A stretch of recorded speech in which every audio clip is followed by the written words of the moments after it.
Today we're going to look at using Outlook and the calendar feature. So to get started, we're going to open up Outlook. I could open up here down on the taskbar. I have a shortcut there, but I think I will go up here, go to Programs, Outlook, go ahead and get it open. Okay, now I've got it defaulting to open up into my email, and we can change to the calendar right here. Makes it easy to organize our day, our week, our month. We can see we have some things already scheduled. We can change the view. We may want to go to a week type view, or perhaps even a day if we've got a lot of different things going on with these buttons right here along the top. So let's go back to month. You may want to use this for personal things that happen maybe after school you need to be reminded of, or professional type activity. So let's just pick a day. We'll pick Thursday. Well, that day's gone. So let's go into February. I'm going to move over here. I'm still in the month. And let's say February 15th, we need to schedule an activity. It's going to be something of my own. So I'm going to come here, and the subject is doctor appointment. Okay, the location will be, you can fill this in or leave it blank. I know where my doctor's is. The start time, it's going to be on that day. I need to be to the doctor at 4:30. So I go click in here. Oh, it's not an all-day activity, so I got to uncheck that. So come over here and go down, and so I've got to be at the doctor's office at 4:30. I assume I'll be out of there by 5. Appointment today. This is just for me, so I'm not sharing it with anyone, not worried about that. I can save and close, and now it shows up over here on my calendar. So I'll be reminded. I may want to modify this just a little bit, and I can send myself a reminder reminding me that I have an appointment on that day. So I would maybe select this, and I can remind myself maybe one day in advance, maybe 2 days in advance, whatever works best for you, even a week. So, and once again, if we save and close it, it will show up over here. There's other times, though, where we want to use the calendar, and we may want to set up a meeting with our coworkers. So let's pick a day. We're in February still. We'll pick February 21st. I'm going to double click that. Oops. Okay, there we go. And the subject will be staff meeting.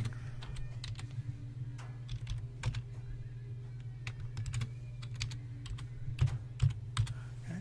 Once again, the location, we'll put room 210.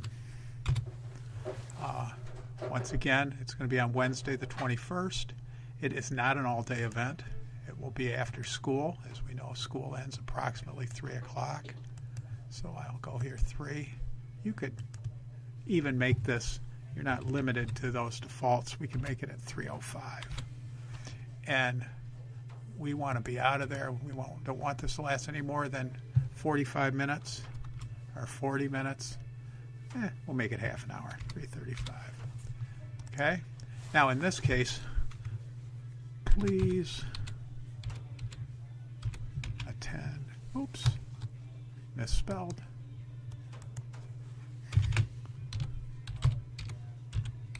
Meeting.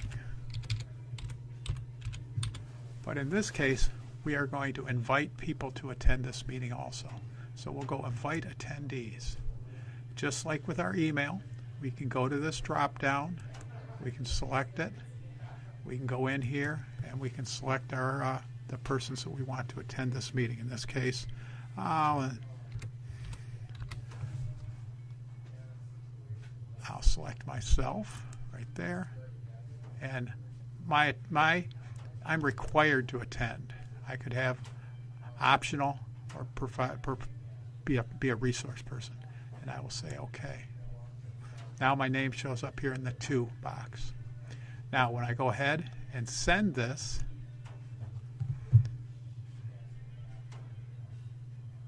not only does it now show up in my email, in my calendar, but an email will go to my school email account under my name.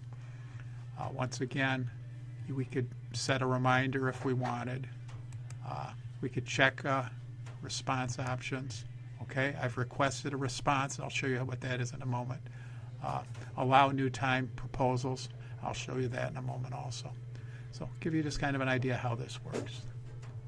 All right, so I'm going to close this because we've already done that. I'm going to go back to my email here, and as you'll see, I sent myself a request for a department meeting prior to setting up this little training demo. So I'm going to double click on this. I've received a meeting request. It is scheduled for 8 a.m. on February 1st. The location will be in the tech office. And I have got some options here. I can accept the meeting. I can say tentatively I'm not sure whether I'll be able to make it or not, or I can decline the meeting. Let's go ahead and accept. Okay. I could edit that response before sending. I could just plain send the response, or I could do not respond. Okay. Or I could even come down here and say, hey, let's set up a new time. I'm going to tentatively accept, and I'm going to propose a new time to attend. These are just some of the options you have. It's one of these things, explore it, and you'll find things. So I'll go ahead in this one. I'll go ahead and I'll say send response now. And I've gone ahead and done that. It's now disappeared from my email. If I go back to my calendar, okay, on February 1st, right here, shows that I've got him in that meeting. So I want to remind you of a few things, though, as you use this calendar. Please be reminded that when you're setting up meetings, okay, we are using the Hamtramck Public Schools email protocol. Whenever we send messages and or set up calendar events using mass distribution. So just be aware of that. Okay? Some examples of mass distribution are to all. That means all employees of Hamtramck Public Schools. Perhaps to one specific building. Okay, in this case, it's HHS staff. It would be a message sent to all the high school staff members, or maybe perhaps another building. Okay, when sending mass emails, you need to have approval from an administrator. In the case of an all message, it needs to be approved by the superintendent of schools. So you would send him a request prior to sending it to all. He would approve it, and then you would go ahead and send it out. If it's a building level message, then it needs to be approved by the principal, or if it's a department, by the department person. For example, the special ed director. Okay? Okay. After a message has been approved for a mass distribution, do not forget that the message needs to have this protocol at the end of the email. This message has been approved via the Hamtramck Public Schools Communication Protocol. That's very important that that be included at the bottom of the email. And finally, okay, when you reply back to an email that's been sent through mass distribution, please do not reply back to all. Remember, only reply back to those that's necessary to reply back to. Okay? If you do a reply all, it requires the approval of an administrator. So do not reply all. Reply back.